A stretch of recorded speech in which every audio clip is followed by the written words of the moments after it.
Welcome back students. तो आज हम समझेंगे कि हम वैलेंस इलेक्ट्रॉन्स और वैलेंसीज कैसे निकाल सकते हैं। बच्चे इस टॉपिक में बहुत कंफ्यूज रहते हैं।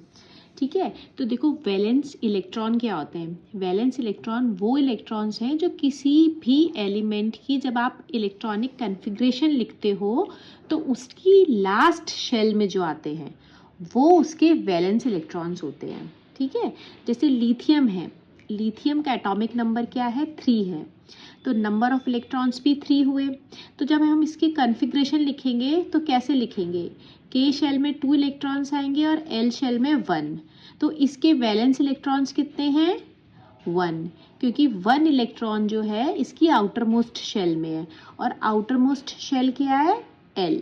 ठीक है, ऐसे ही देखो ऑक्सीजन है, ऑक्सीजन का एटॉमिक नंबर 8 है, कन्फिग्रेशन 2 6 है। तो आप यहाँ पे देखो इसकी आउटर मोस्ट शेल कौन सी है, एल है। इसका मतलब इसके वैलेंस इलेक्ट्रॉन्स कितने हुए, 6 हुए।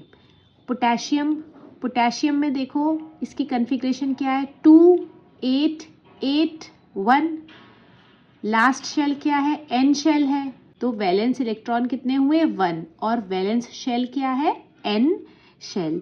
तो वैलेंस इलेक्ट्रॉन आप किसी भी एलिमेंट के लिए कैसे निकालोगे, आप उसकी कन्फिग्रेशन लिखोगे और उसकी लास्ट शेल में जितने भी इलेक्ट्रॉन्स हैं वो उसके वैलेंस इलेक्ट्रॉन्स हैं। ठीक है, तो देखो बच्चों मैंने यहाँ पे सभी एलिमेंट्स के वैलेंस इलेक्ट्रॉन नोट डाउन कर दिए हैं। अब हम निकालते हैं वैलेंसी।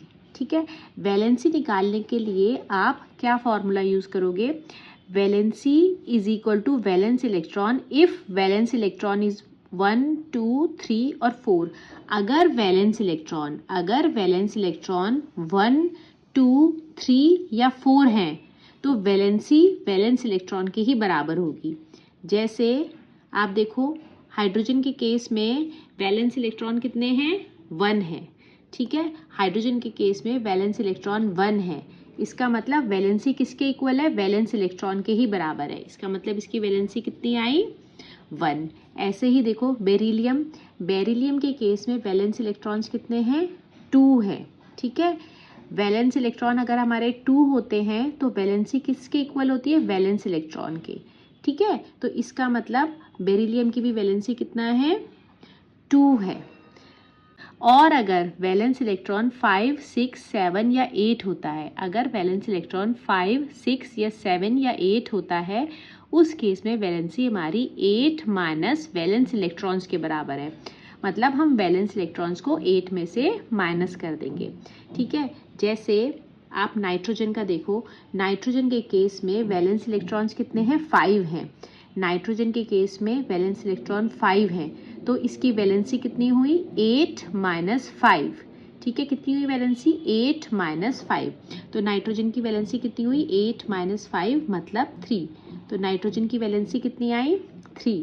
ऐसे ही ऑक्सीजन के केस में देखो, ऑक्सीजन के केस में वैलेंस इलेक्ट्रॉन्स हमारे 6 हैं और अगर वैलेंस इलेक्ट्रॉन्स 6 होते हैं तो वैलेंसी कितनी होती है, 8 माइनस वैलेंस इलेक्ट्रॉन मतलब 8 माइनस 6। तो 8 माइनस 6 क्या आया, 2। तो ऑक्सीजन की वैलेंसी कितना होती है, 2। अब फ्लोरीन के केस में देखो वैलेंस इलेक्ट्रॉन्स कितने हैं, 7 हैं। ठीक है, तो इसकी वैलेंसी कितनी हुई, 8 माइनस 7 मतलब 1।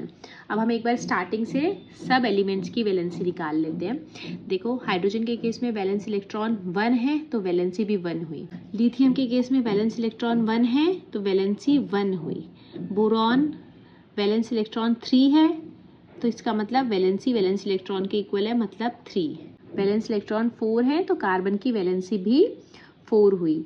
सोडियम, सोडियम के केस में देखो वैलेंस इलेक्ट्रॉन 1 है तो वैलेंसी 1।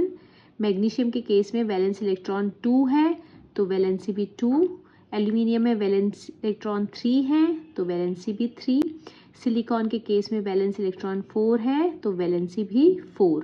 फॉस्फोरस के केस में वैलेंस इलेक्ट्रॉन 5 है तो वैलेंसी कितनी हुई, 8 माइनस 5 मतलब 3। सल्फर के केस में वैलेंस इलेक्ट्रॉन 6 है तो वैलेंसी कितनी हुई, 8 माइनस 6 मतलब 2। क्लोरीन के केस में वैलेंस इलेक्ट्रॉन 7 है तो इसकी वैलेंसी कितनी हुई, 8 माइनस 7 मतलब 1। पोटेशियम की वैलेंसी कितनी हुई, 1 और कैल्शियम की वैलेंसी भी कितनी हुई 2 क्योंकि वैलेंस इलेक्ट्रॉन्स 2 है। तो बच्चों आपको यहाँ से ये तो समझ आ गया होगा कि आपको अगर वैलेंसी निकालनी है तो आप क्या करोगे, पहले आप इलेक्ट्रॉनिक कन्फिग्रेशन लिखोगे और उसमें आप वैलेंस इलेक्ट्रॉन्स देखोगे। अगर वैलेंस इलेक्ट्रॉन 1 2 3 या 4 है, मतलब 4 से कम है, तो वैलेंसी जो है वैलेंस इलेक्ट्रॉन्स के बराबर हुई। अगर आपके वैलेंस इलेक्ट्रॉन 5 6 7 8 हैं, मतलब 4 से ज़्यादा हैं, तो वैलेंसी हमारी किसके इक्वल होगी 8 माइनस वैलेंस इलेक्ट्रॉन्स। अब यहाँ पे एक बहुत इंपॉर्टेंट पॉइंट है, वो क्या है, जो हमारी नोबल गैसेज होती हैं इनकी वैलेंसी क्या होती है 0 होती है। इनकी वैलेंसी 0 होती है। ऐसा क्यों? देखो नियॉन और आर्गन, इस केस में तो आप डायरेक्ट फॉर्मूला से निकाल सकते हो। वैलेंस इलेक्ट्रॉन 8 है तो वैलेंसी भी कितनी हुई 8 माइनस 8 0। ठीक है, तो बच्चों एक छोटा सा टॉपिक डिस्कस कर लेते हैं कि नोबल गैसेस की वैलेंसी 0 क्यों होती है। देखो वैलेंसी क्या होती है, वैलेंसी कंबाइनिंग कैपेसिटी होती है और आप उसे निकाल कैसे सकते हो कि कोई भी एलिमेंट कितने इलेक्ट्रॉन्स दे रहा है, ले रहा है या शेयर कर रहा है बॉन्ड फॉर्मेशन के लिए। बॉन्ड फॉर्मेशन होती क्यों है?